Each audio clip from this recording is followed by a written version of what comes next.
Welcome to program number 2 in the Basic Engineering Skills module. In this program, you're going to learn about a very important skill, reading of basic measuring instruments. People who work where they have to make articles for sale, or who build buildings, or who have to repair and maintain equipment, all must be able to use and read certain measuring instruments. Being able to read instruments such as a tape measure, a folding rule, or an engineer's rule is the first step to becoming a skilled artisan.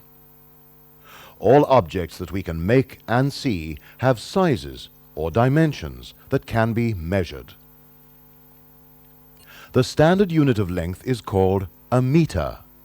All things are measured in meters or in parts of a meter. A meter is about as long as the walking step of a fully grown person. This wooden folding rule has been made exactly 1 meter long and, as you can see, is almost the same length as this person's walking pace or step. If you've ever been on a road between towns, you will have seen a sign like this one here. This is a distance sign, and it tells you how many kilometers it is to the next town. How far do you think a kilometer is? Well, the word kilo means multiply by 1,000. So we can estimate that 1 kilometer is the distance a grown person has walked after 1,000 steps, or to be more accurate, 1,000 meters, as we now know we should call it. So, a kilometer is 1,000 times longer than a meter. But we don't often need to measure kilometers. Most of the time we need to measure much smaller lengths. If we wanted to know how long a room was, then we'd measure its length in meters using a special tape measure.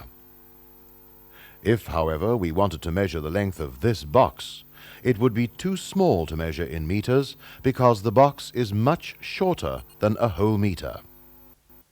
Short lengths can be measured in either centimeters or in millimeters. Let's explain these measuring units. The word centimeter means 1 meter divided into 100 smaller, equal parts, because centi is a way of saying divided by 100. So, a centimeter is 100 times smaller than a meter, and a meter is 100 centimeters. This tape measure shows us centimeters as the distance between each of the numbers that you can see on the face of the steel tape. If we pull out the tape until we can see 100 centimeters, then we can see that we have pulled out 1 meter of tape. Now let's measure the length of this matchbox in centimeters. We can see that it is just a little over 5 centimeters, which is as accurate as we can be using the centimeter.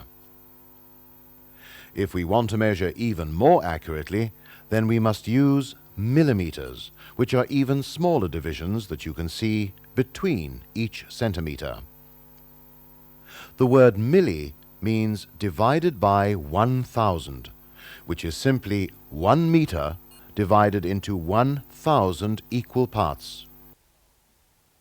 As you can see, the millimeter lines that give us the little divisions are very small, and there is no room to write every number above each line. On some rules, like the wooden rule shown here, the numbers you can see tell us the distances in millimeters only. For example, this distance is 10 millimeters. Then 20 millimeters, 30 millimeters, and so on, up to 100 millimeters. If we were to look at the tape measure next to the wooden rule, you'll see that 100 millimeters is the same as 10 centimeters, as we learned earlier. and 200 millimeters is the same as 20 centimeters, and so on. So there must be 10 millimeters in every centimeter, which is correct if you count the millimeter lines between each centimeter. Let's now measure our matchbox length once more, but this time using millimeters. We said before that our box was just over 5 centimeters long, which we now know also means 50 millimeters. But we can be even more accurate and see that there are an extra 2 millimeters over the 5 centimeters we measured earlier. So the matchbox is exactly 5 centimeters and 2 millimeters long, or to use the correct measuring term, it is 52 millimeters long, which is the way most artisans and engineers prefer to be given a measurement. So, to go over what you have learned so far, remember that a kilometer is made up of 1,000 meters. A meter is roughly the length of a walking person's step. To measure objects that are smaller than 1 meter, we can use centimeters. There are 100 centimeters in 1 meter. To be even more accurate, we use millimeters, which are even smaller than centimeters.